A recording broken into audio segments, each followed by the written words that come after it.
everyone. I'm going to be making the Fontina-Stuffed pork chops today from the blue Apron box that we got. And I have all the ingredients out in front of me here. We got our pork chops, our mini sweet peppers, a couple of potatoes, and then in our little knickknacks bag was our Fontina cheese, a shallot, dried oregano, tomato paste, sugar, and flour. Oh, there's no white wine vinegar in here. It's on the list, but it wasn't in our bag. I will be contacting Blue Apron about that. Okay, so the first thing we're going to do is our produce has been washed, and I'm going to cut up my potatoes, cut up my shallot, and properly cut our peppers by removing all the seeds and whatnot on the inside. And dice up my cheese. I also have a pot of boiling water going on, or water coming to a boil on the stove that I'll add my potatoes to and cook for 15 minutes until they're done.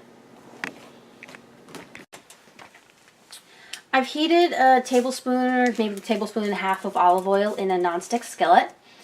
I'm going to add my thinly sliced shallot and my peppers that I sliced into cute thin little rings. I'm going to cook those for 2 to 3 minutes until they soften up a little bit.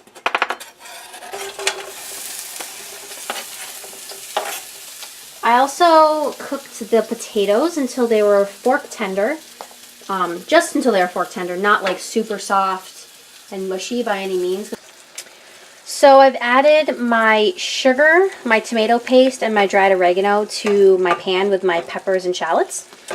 And then I let that cook for a few minutes. And I just added about a 1/4 cup of water.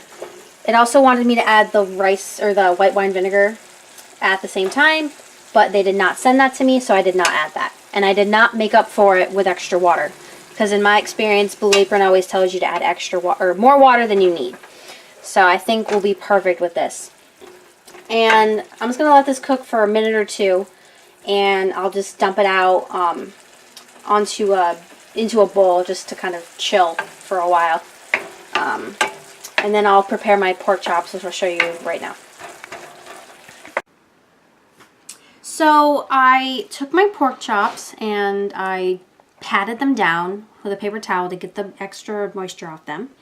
And I laid them down, and on the opposite side of this fat here, I sliced through it, not all the way, but almost all the way on both of them.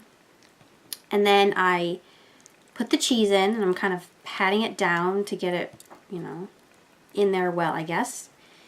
And then you close up your pork chop. Don't worry if you're not a great slicer. I'm not. Obviously, I like put a hole in it. It's okay. Not the end of the world. It's still going to be amazing. Your cheeses might leak out, so if you have any holes, put them up. And then you kind of flatten your pork chops out, and then I'm going to season both sides with salt and pepper. And then I'm going to dip them into my flour. And then I'm going to cook my pork chops in the pan that I just used to cook the peppers for 4 to 6 minutes per side. I'm going to add my pork chops to some olive oil. Hopefully it sizzles slightly. Maybe over here where there's more, it'll sizzle more. Okay, you got to sizzle. So I'm going to cook these for like 4 to 6 minutes on each side, kind of judging when they're done, just based on appearance, and then I'll also use my thermometer. I'm not 100% sure what the minimum internal temperature of pork is supposed to be. I assume it's like close to chicken and beef, 165, 160, something like that. So I'll check it when it, you know, should be done, and just make sure it is done. And then I'll take these out, put them on a plate to rest. I will add my potatoes, let them crisp up, and I think that's pretty much it. So I'll kind of show you what everything looks like when it's all pulled together. I checked the temperature of my pork, and it got to 145, which is, I just looked up, is the safe internal temperature. It's actually 150 or 155 when I checked it, so I'm pretty sure it's done. So I'm letting that rest on a plate. And then in my pan, I didn't take anything out. Actually, I take that back. Some of the cheese had leaked out and it was starting to burn, so I pulled that off. But I threw the potatoes right into the pan that the pork came from. And I'm trying to get them to crisp up, and every minute or so I'll rotate them on their sides to try to get both sides crisp. And then when this is all done, we are ready for plating. I'll just throw the potatoes onto the plate with the pork, and then this pepper sauce, I'll put that on top, and we will be ready for eating.